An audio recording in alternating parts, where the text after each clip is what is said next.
In the name of love, we come together. We come together. We come together. We come together. We come together. We come together. In the name of love. Take a look at the person next to you.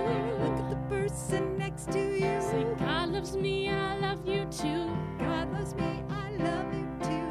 Feel the love in the sanctuary. Feel the love in the sanctuary. Lift your voice and repeat after me. We come together. We come together. We come together. We come together. We come together. We come together. In the name of love, we come together. We come together. We come together. We come together. We come together. Come together. In the name of love, from every walk of life, creed and color, can't you rewrite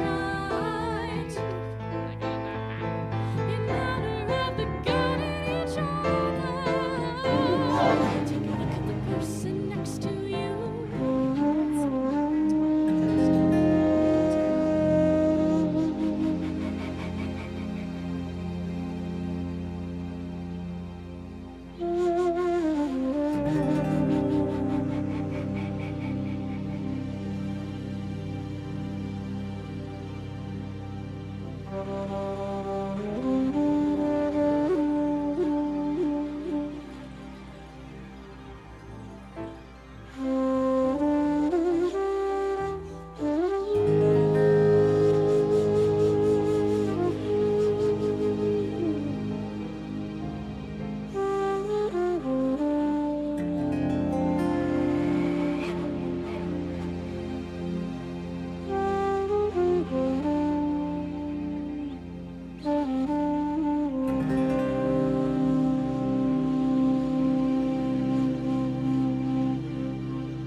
Welcome to Center for Spiritual Living Rogue Valley in Medford, Oregon.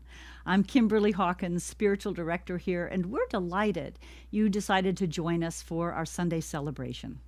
We're an inclusive, progressive spiritual community dedicated to teaching spiritual tools to transform personal lives and help make a world that works for everyone. With me this morning is practitioner Frank Young, who will be doing our invocation and reading in just a moment.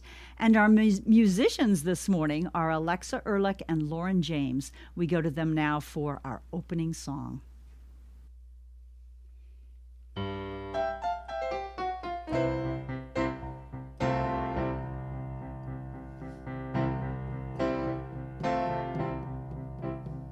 Take a look at the person next to you. Take a look at the person next to you. Say, I recognize the God in you. I recognize the God in you. Feel the love in the sanctuary. Feel the love in the Lift sanctuary. your voice and repeat after me. We come together. We come together. We come together. We come together. We come together. We come together. In the name of love. We come together. We come together. We come together. We come together. We come together. We come together. In the name of love. Take a look at the person next to you. Take a look at the person next to you. Say, God loves me and I love you too. God loves me and I love you too. Feel the love in the sanctuary. Feel the love in the Lift sanctuary. your voice and repeat after me. We come together. We come together. We come together. We come together. We come together. We come together. In the name of love. We come together. We come together. We come together. We come together. We come together. We come together. In the name of love. From every walk of life, Every creed and color, in kinship we unite, in honor of the God in each other. Take a look at the person next to you. Take a look at the person next to you. Say namaste, I bow to you.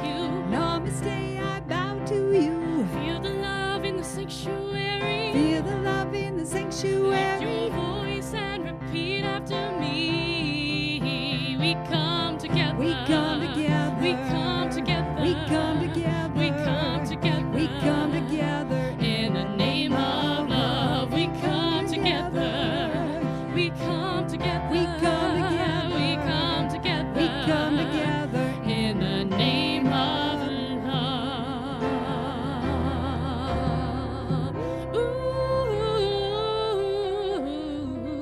Ooh.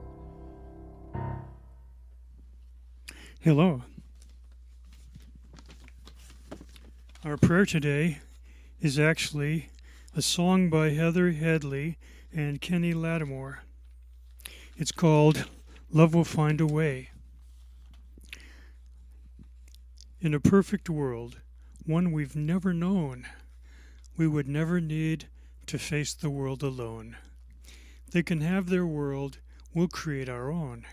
I may not be brave or strong or smart, but somewhere in my secret heart, I know love will find a way. Anywhere I go, I'm home, as long as you're beside me. Like a dark turning into day, somehow we'll come through. Now that I've found you, love will find a way. I was so afraid, now I realize love is never wrong, and so it never dies. There's a perfect world shining in your eyes. And if only they could feel it too, the happiness I feel with you. They'd know love will find a way.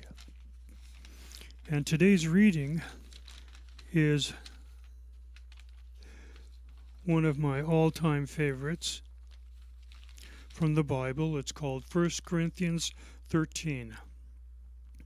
If I speak in the tongues of men or angels, but do not have love, I am only a resounding gong or a clanging cymbal. If I have the gift of prophecy and can fathom all mysteries and all knowledge, and if I have a faith that can move mountains, but do not have love, I am nothing. If I give all I possess to the poor and give over my body to hardship that I may boast, but do not have love, I gain nothing. Love is patient. Love is kind. It does not envy. It does not boast. It is not proud. It does not dishonor others. It is not self-seeking. It is not easily angered. It keeps no record of wrongs. Love does not delight in the evil, but rejoices with the truth. It always protects, always trusts, always hopes, always perseveres. Love never fails, but where there are prophecies, they will cease. Where there are tongues, they will be stilled. Where there is knowledge, it will pass away. For we know in part, and we prophesy in part. But when completeness comes, what is in part disappears. When I was a child, I talked like a child. I thought like a child. I reasoned like a child. When I became a man, I put the ways of childhood behind me. For now we see only a reflection, as in a mirror. Then we shall see face to face. Now I know in part, then I shall know fully, even as I am fully known. And now these three remain: faith, hope, and love. But the greatest of these is love. And so it is. Thank you so much, Frank Young. We go now once again to our musicians, Alexa and Lauren.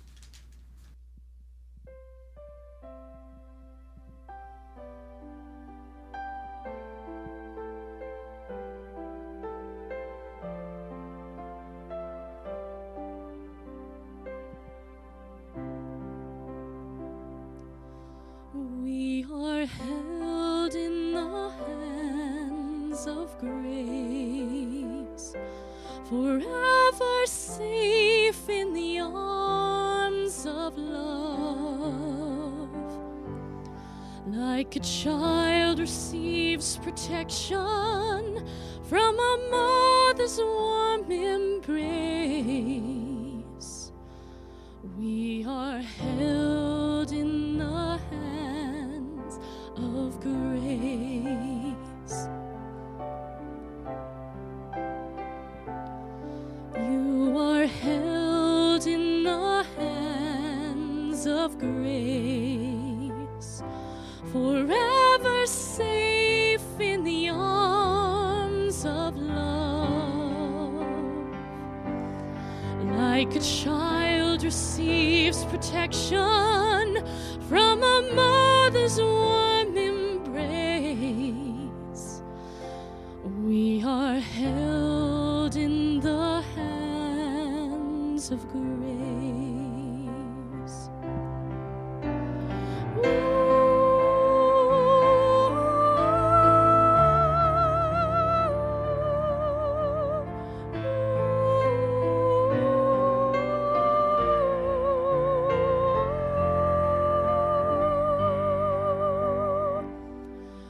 We are held in the hands of grace, forever safe in the arms of love.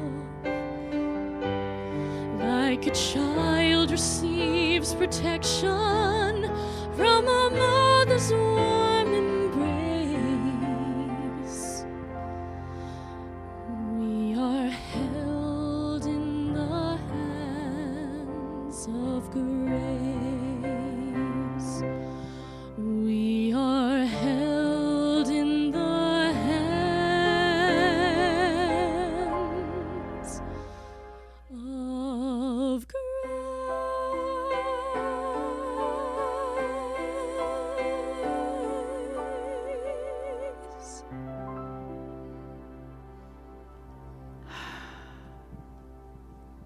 Oh, Alexa and Lauren, it does not get any more beautiful than that. Thank you, thank you.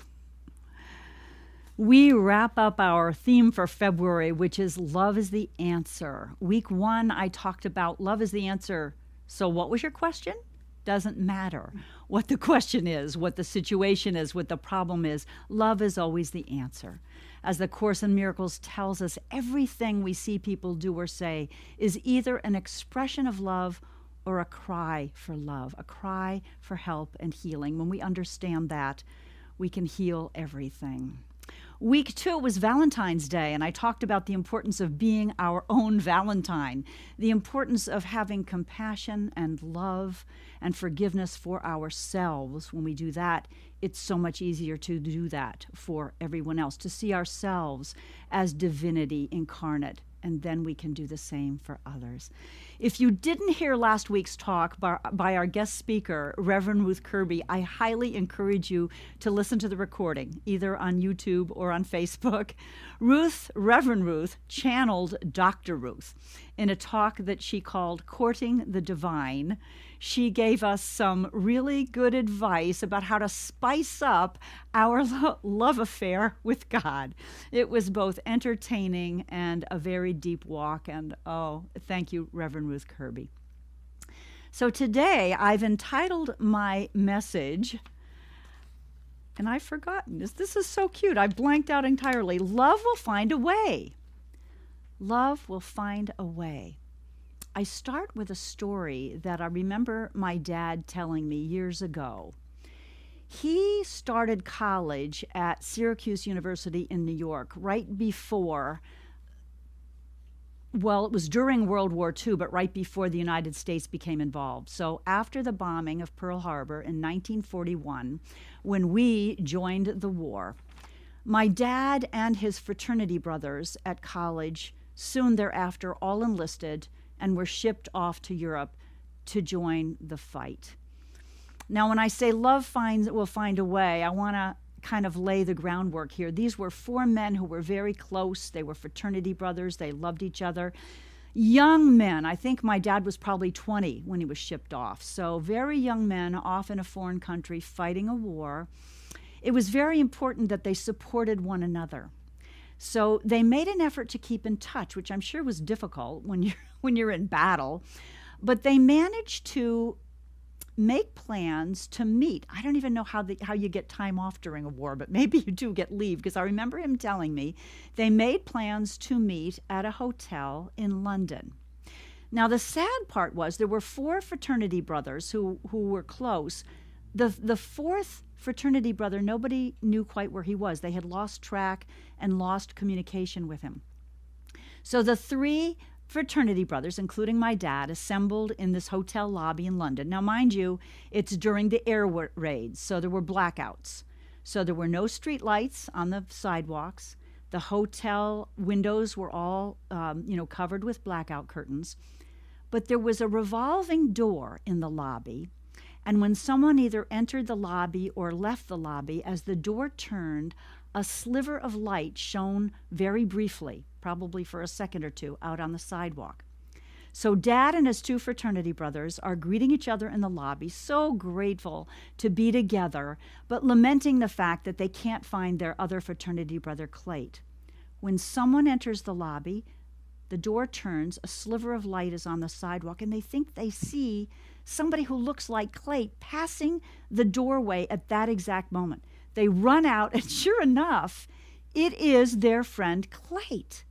And so all 4 fraternity brothers are reunited. I'm sure they went to the bar and had, celebrated and had something to eat.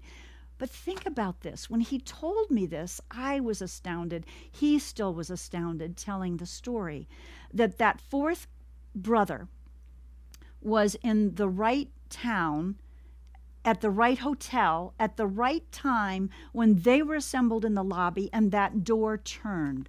I just think it's miraculous. And I think it's a very sweet reminder that love will find a way. All their human efforts to try to find Clayt and arrange for them all to be together did not work. But their intention, their love for one another, set the law in motion that allowed what we might call a miracle to take place. when actually, as my beloved teacher and original Science of Mind minister, Reverend Michelle Medrano, taught us, there's no such thing as a miracle. It's really a normal. It's the way the law works. I just love that story. One of the oft-quoted passages from our beloved founder of Science of Mind, Ernest Holmes, is, "Love points the way. Law makes the way possible." And this is what happens. So in other words, our love, our intention is seeded into the law, which is that part of the divine that is completely responsive, that will move heaven and earth to bring about the desires of our heart. This week, I've been in touch with the amazing New Thought musician, Eddie Watkins Jr., who, by the way, will be our guest artist and speaker next week. And I was struck by one of our board members' comments. She said, "I love the way Eddie signs all of his emails." So his tagline in his email is, "Love is winning." Love is winning. Love is always winning. I remember the phrase, "love wins." It became popular right after the 9/11 attacks, when people were coming together and feeling the unity despite the tragedy that had happened.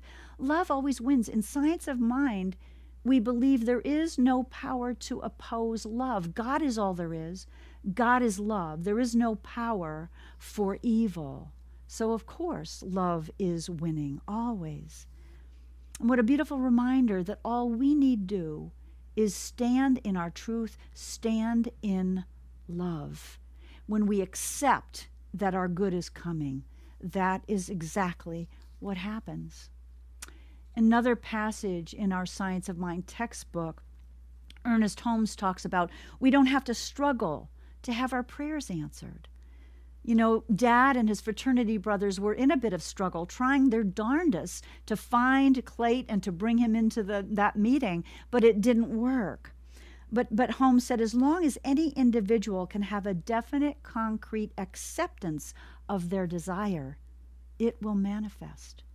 And this is my perfect favorite passage. He goes on to say, if it were a bit of information that you wanted, that only one person on earth had, and you were here in this country, and that one person was in the center of Africa, that information would be produced.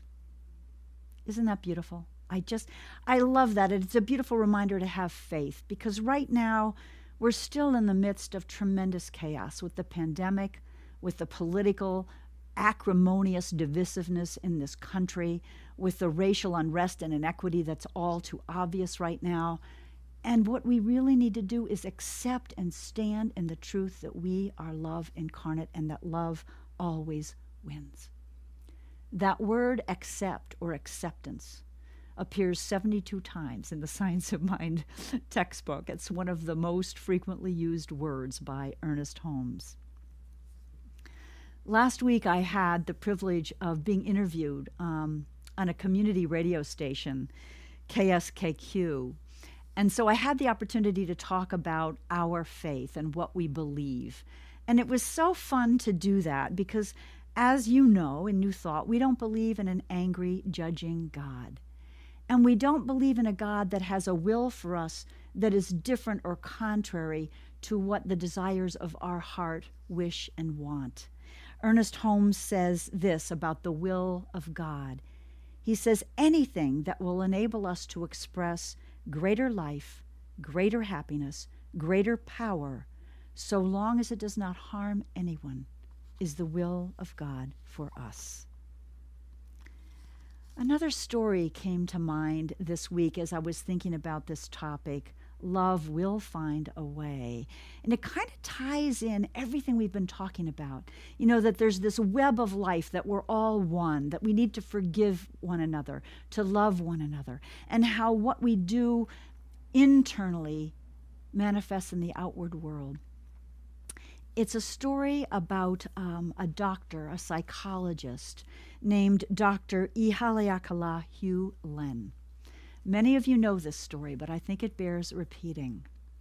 He was hired as the chief psychologist at the Hawaii State Hospital, where there was a ward for the criminally insane that was a horrible place to work and a horrible place to be a patient.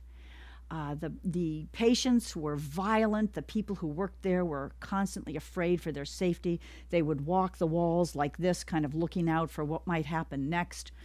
People called in sick quite frequently. The turnover of staff was horrible. Dr. Len was called in to take over the management of this ward. And he never saw patients face to face. What he did was he sat in his office and he looked at their files, and he prayed what is known in the Hawaiian culture, the native culture, as the Hoponopono prayer. So he took full responsibility for everything that had happened to those criminally insane patients. He took responsibility, whether it was him directly or his ancestors. We're all in this together, right? We've all created collectively whatever is going on. So he simply looked at each patient's file and prayed this: I'm sorry. Please forgive me. Thank you. I love you. After about 3 months of doing this with all the patient files, changes began to happen. Those patients who had to be heavily medicated were able to come off most of their medication. Those patients that had to be shackled were free and roaming and no longer violent. The staff, their morale improved. They wanted to come to work. There was no turnover. In fact, as they began to be able to let staff go because patients were released, they were really overstaffed. Within 4 years, that ward was closed because all of the patients had been healed and released. Love will find a way. Now, that simple prayer, I'm sorry, please forgive me, I love you, thank you, I love you, is a tool that any of us can use in any situation. When we talked about love is the answer, what's the question? So what's your question? I've heard a couple people give their testimonials. Joe Vitale, Dr. Joe Vitale, who wrote an article you can search for on the web about Dr. Len Hugh, said that he had a situation with a friend, that they were just in conflict with one another. And he had received a rather nasty email from his friend. And so he used this prayer, not directly. He didn't write anything to his friend, just to himself. He prayed, I'm sorry, please forgive me, thank you, I love you. And within a few minutes of praying that prayer, he got an email back from his friend that was conciliatory, and they were able to work out their differences. My good friend, Reverend Larry Marie Heil, who has a CSL community in Louisiana, told me this week as we were talking about our talk, she said, I've used it when I'm on the phone with a customer service rep. Have you ever been on the phone with a customer service rep for whatever organization and they're just not very helpful? They're just giving you a no, no, no, I can't. She said, I get so frustrated, but what I've done to myself as I'm talking to the person, I say that prayer silently. I'm sorry, please forgive me, thank you, I love you. And she said, I have had customer service reps completely switch gears all of a sudden after saying, no, I can't, that's the rule, bada, bada, bada. Say, you know what? Maybe I can find a way. Let me check, let me see. And the situation was resolved. So instead of being angry or argumentative or hanging up or whatever we might feel we want to do, if we allow it to, love will find a way, just as it found a way to bring those 4 young fraternity brothers together against all odds. There's another illustration that was in Neil Donna Walsh's book, one of our books of the month that we're doing a book study on. The book is called The God Solution, The Power of Pure Love. And he tells the story about author Byron Katie, who was coming home one night, crossing the parking lot with her husband, Stephen Mitchell, when a gunman jumped out from behind the bushes. It was very dark. He grabbed Byron Katie by the shoulder, pointed a gun in her face, and said, give me everything you got or I'm going to kill you. She calmly turned to him and said, sweetie, Yes, she said, "Sweetie, you don't want to do that. You'll just create a mess for yourself." The gunman dropped the gun, turned around, and fled. Now, I don't know if most of us would be capable of doing that, but the point of that is we kind of program ourselves in advance to stayed in love, to understand that everybody, no matter what they're doing or saying, no matter how crazy it is, we are all love. And she was right. If he had shot her or harmed her, it would have created a mess for her because we're all connected. Love that story. Power to you, Byron Katie.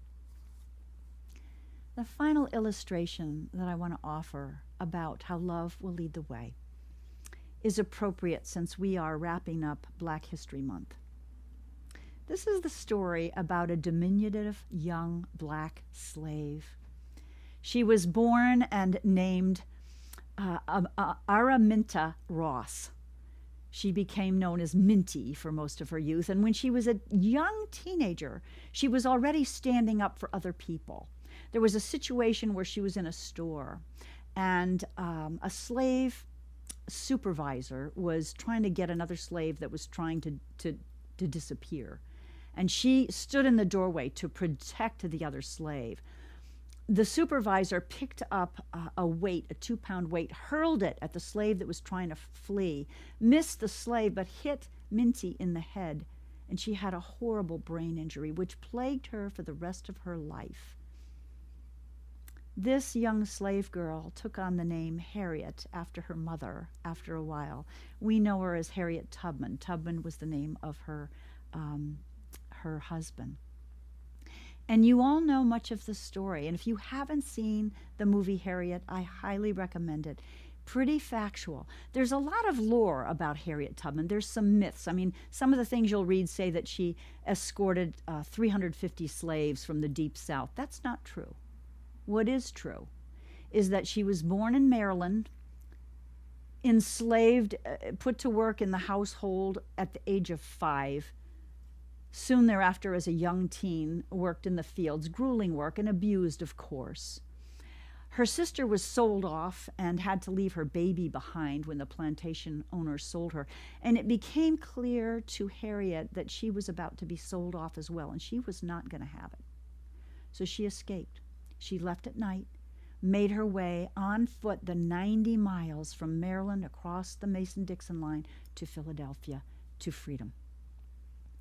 Now, rather than resting there and enjoying her freedom, the love of her family and her concern for her loved ones drew her back the very next year to rescue her brother, her sister, and the baby, her parents. She rescued about 70 slaves. These were people she knew or loved and cared about. Now, the thing is, how could you possibly expect a 5-foot-tall black slave, illiterate, to be able to rescue that many people? 13 trips she took back and forth. Originally, she was taking her freed slaves to Philadelphia, but in 1850, a new law was passed that allowed slave owners to cross the Mason-Dixon line into the North and reclaim their property.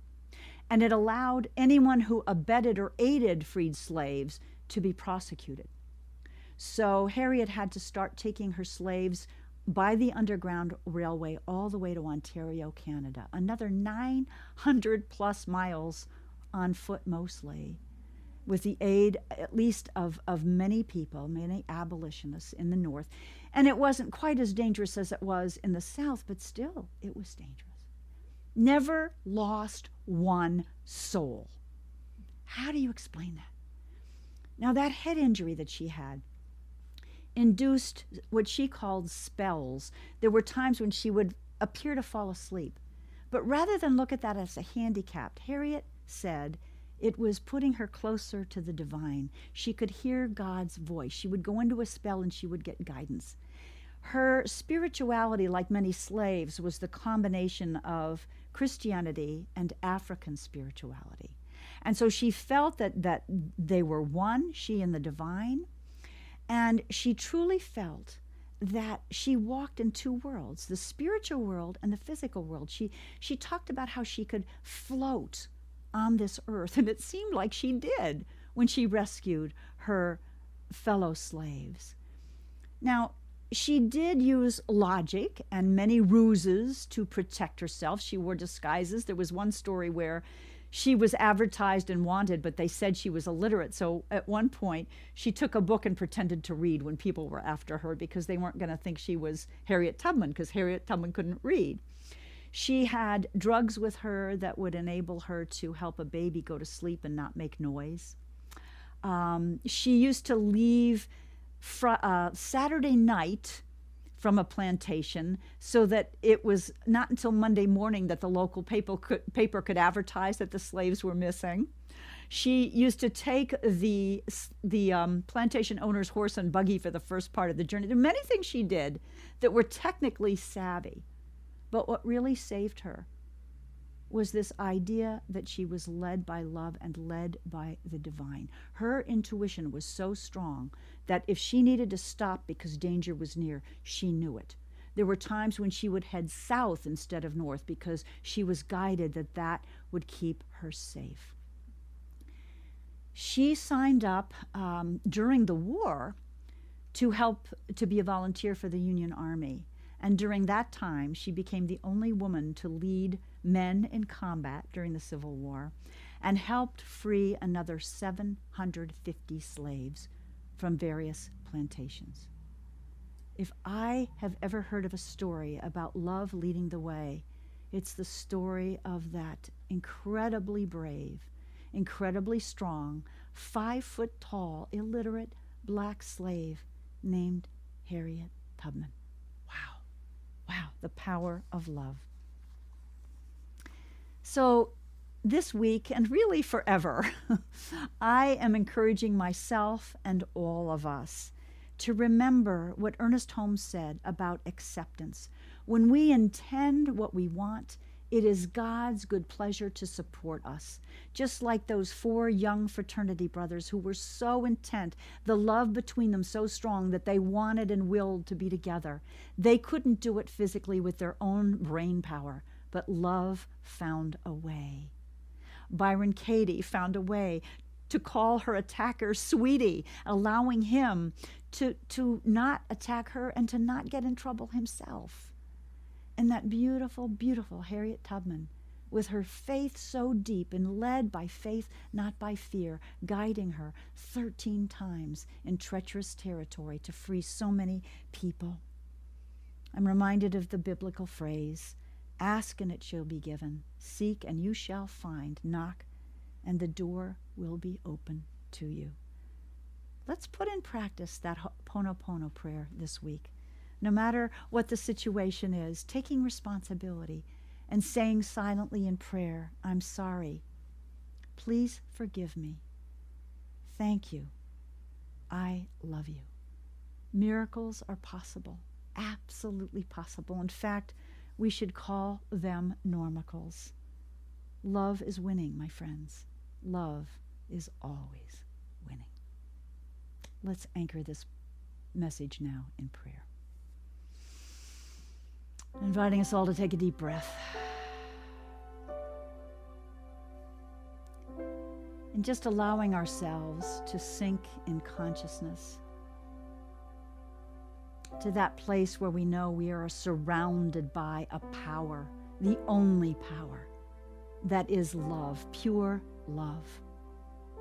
There is no power opposing it, no power that can defeat it.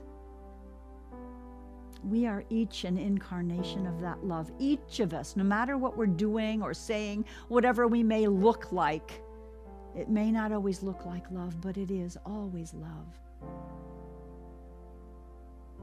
And so I know as we steep ourselves in that truth, as we prepare ourselves for any situation we may encounter, to be love, to embody love, to trust love, to be guided by love.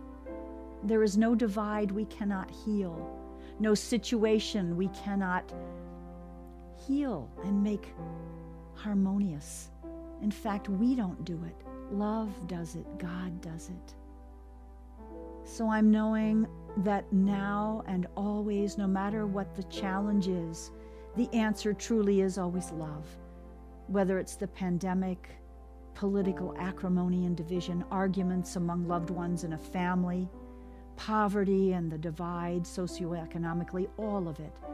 When we allow love to lead, when we accept that our prayers are answered, when we trust like Harriet did, when we listen for guidance, love will find a way. And it may not be the way we could have imagined, like Clayton Brower passing that hotel in London at the very second when his beloved fraternity brothers were standing in the lobby for that door to spin. God always opens a door. God always shines the light. God always shows the way. And so in faith and trust, we rest. I release this word now into the law, knowing like all prayers, it is heard, it is answered. I let it be with great gratitude to speak these words, to know these truths. We say together, and so it is. Amen. We go now once again to Alexa and Lauren.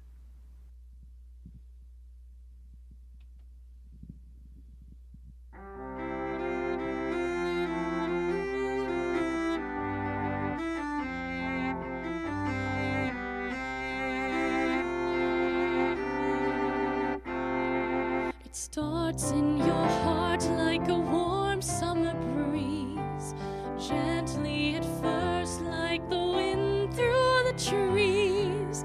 Slowly it moves you until you can see that it starts in your very own heart. The feeling you want is more near than you know. It's not to be found in the places you go. It only resides in the depths of your soul, and it starts in your very own heart. What is most real is what you can feel. What makes it start is an opening heart.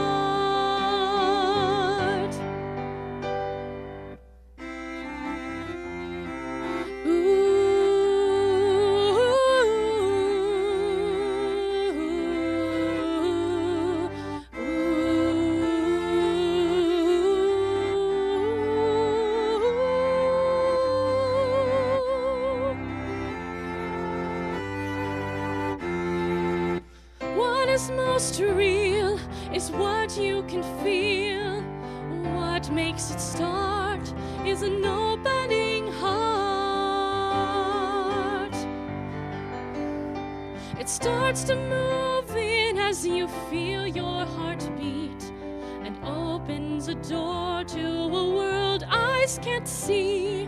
It brings you back home where we all long to be, and it starts in your very own heart. In your very own heart. Oh, in your heart. Oh, in your heart. Ooh.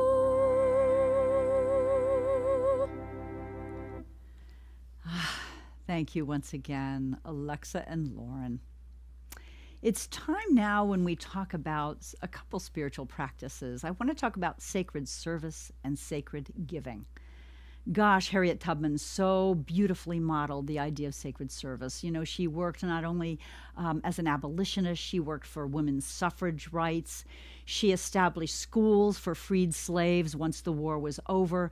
She established a home in her home for elderly slaves where she died at the ripe old age of 90. I think she was rewarded with longevity despite her traumatic brain injury because of the good that she did in the world.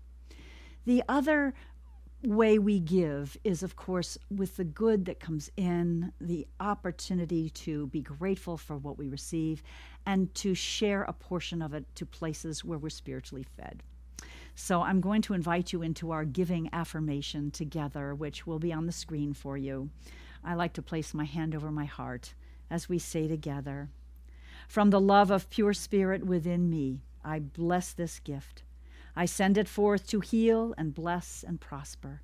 It is evidence of my faith and my belief. It does great work in the world, and it returns to me multiplied abundantly." There are a couple easy ways to contribute to Center for Spiritual Living Rogue Valley so that we might continue our ministry and teaching. You can go to our website, cslroguevalley.org, and hit the donate button. You can also set up recurring payments there if you wish. You can mail a check to CSLRV, P.O. Box 1458, Medford, Oregon, 97501. And thank you to all of you who have continued to support us during these challenging times. We hope one day soon this year we'll be able to meet again in person. Some quick announcements coming up. We still continue our morning spiritual practice connection calls at 9 a.m. Monday and Wednesday, and Thursday evening at 7 p.m. I almost forgot, we do have our free book study of Neale Donald Walsch's The God Solution this afternoon at 1 p.m. And we will be doing a final meeting on Monday, March 8th at noon with the author, with Neale Donald Walsch, a question and answer and discussion period. So check out our newsletter for details about how to join that. Let's see, we also have a community visioning coming up. Anybody is welcome. It's a visioning for our new church home, anticipating the time when we can meet again. That is going to happen on Thursday evening, March 8th at 6:30 p.m., led by practitioner and ministerial school student Laura Stewart. We have classes coming up this spring, and it's time to sign up to catch the early bird discount tuition. Foundations of Science of Mind and The Roots of Science of Mind will both start on Wednesday evening, April 7th on Zoom. Foundations is the place to start to learn these principles that are life transforming. And if you've had Foundations, you're welcome to sign up for Roots, where we study some of the people that most influenced our founder, Ernest Holmes. As always, these classes are experiential, and we learn to apply these spiritual principles in a practical way to truly transform our lives. If you're not receiving our weekly e-newsletter, you can sign up on our Facebook page under email. And I think that is about it. We're going to go back to Lauren and Alexa one more time for our closing song.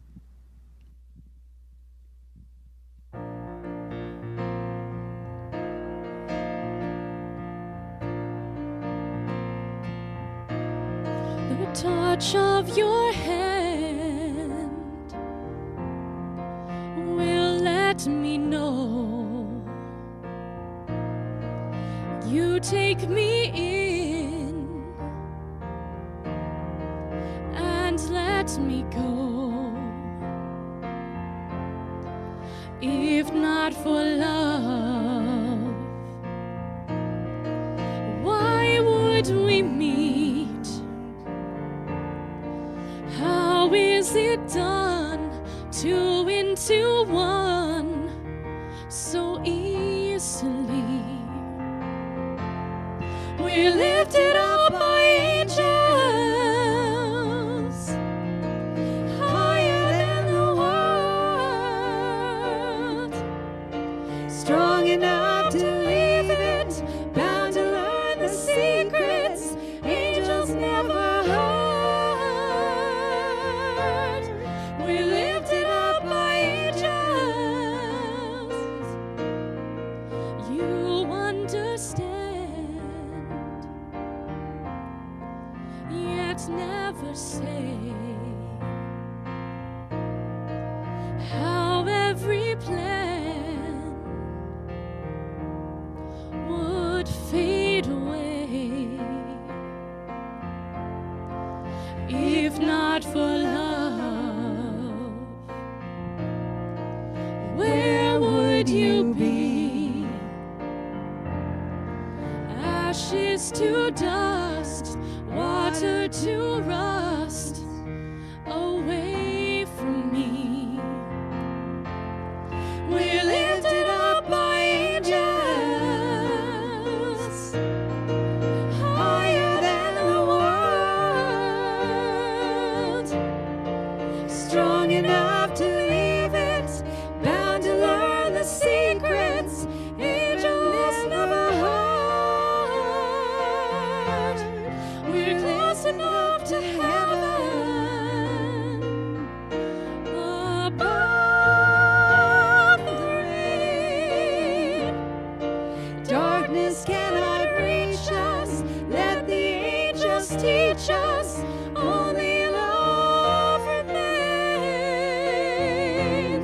We're lifted up by angels,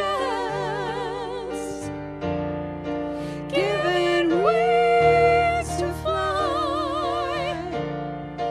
Leave the night behind us, trust the light to find us, even as we rise. We're lifted up by angels. Oh, lifted up by angels.